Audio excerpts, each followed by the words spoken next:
here at day 2 of digging. We started on Friday afternoon, so we had great conditions to start. It's got a little bit less great today, but everyone's still in good spirits despite that. And we had a really productive first day, so we're absolutely delighted with how it went. We've got plastic exposed across half of 2 large cuttings. And that's what Claire Cotter carefully put down in the 1980s when she did the dig. So we're stripping back and hoping to get down to the original levels of where she left it in 87 in the next couple of days. But we had one, I suppose, more exciting and unexpected find, which was some intact masonry, and we weren't necessarily expecting that to turn up, so it was great to get. So Claire's excavation originally stopped here. You can see the plastic line in it, so right there. And the side had degraded over the intervening 30 years, so we're just straightening off the side and we hit 1 stone, obviously unremarkable. But then a second, you start to wonder, is there a pattern or is it just coincidence? And then obviously a 3rd, 4th, 5th. So we have intact masonry, 1, 2, 3, 4, 5, 6, 7, 8. At least 8 courses in length. We haven't confirmed it, but what we're hoping is that this will join up to the corner where the robber trench is. So if you assume a width on this structure, if it is a wall of approximately 1 metre, you're talking it coming to about here. And if you follow the centre line of it up, it follows, right up to where Danielle is standing. So wave at the camera, Danielle. There. So Danielle is standing in the robber trench. She's standing right where the corner of the robber trench is shown on that plan, and that goes off that way. So if we can confirm a connection between the wall we have here and the robber trench we have here, you're talking quite a sizable structure in the interior of the site. So we've added a new question that we want to answer. I guess the other key thing to see from day 1, and if you can switch the corner there, Alan, is the revetment wall where Elena's working. Elena, do you want to say hi?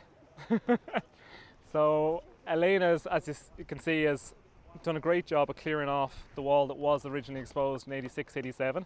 So this wasn't new, we were expecting it, but you can see there's a minimum of 4 courses preserved. I'll just go over and point them out. So again, 1, 2, 3, 4. And this may have skirted the full interior, or is thought to have skirted the full interior of the enclosure of the embankment. And you can see in the section face, it's quite a wide wall. You're talking 60-70 centimetres, so it's not an insubstantial bit of masonry. We also have a small team, Nikki and Ella, working on classifying the embankment itself and trying to separate out the original 12th century bank from the later extensions to the bank that could have happened in the 13th century, or potentially, even judging by the stone on top, there may have been quarry material that came into it in the 18th or even 19th centuries. So we're separating out the different compositions of the bank and trying to decipher when exactly it was constructed and when it was extended. So in the next couple of weeks we hope to step that section back. I'll come over and again point it out because it's probably easier. We'll put a step back to approximately here, and we'll do something on the other side, and we'll try and decipher originally 12th century embankment from later extension. So that's really what we're at. It's a lot of heavy digging, and we'll get down to the finer finesse later in the week, and we'll spend pretty much all this week on teaching the students basic archaeological skills. So we'll do archaeological planning, photography, section drawing and feature sheet recording.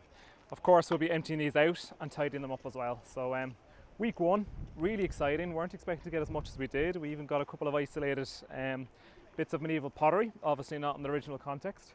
So it's been a great couple of days, and let's just hope it keeps going this well for the rest of the week. Not to. So just to clarify, where nearly everybody's working over there, that the fill is only 30 years old. It's only what was put to weigh down the plastic because we're recovering the 1980s dig. But what the girls are sieving is collapsed fill from the 12th century and later embankment. So there's a potential. It's very narrow because embankments are thrown up. I mean, it's a very quick exercise when they're dug originally. They're dug out with shovels, they dig out a big ditch and they throw up a bank as quickly as they can. So it's unlikely that there'll be much domestic activity in it, but because the site is so important and because some of the embankment dates from the earliest days of the site, we're sifting through it just to make sure we're not missing anything. So far, So far they've found nothing. So, but they're doing a great job, just haven't found anything.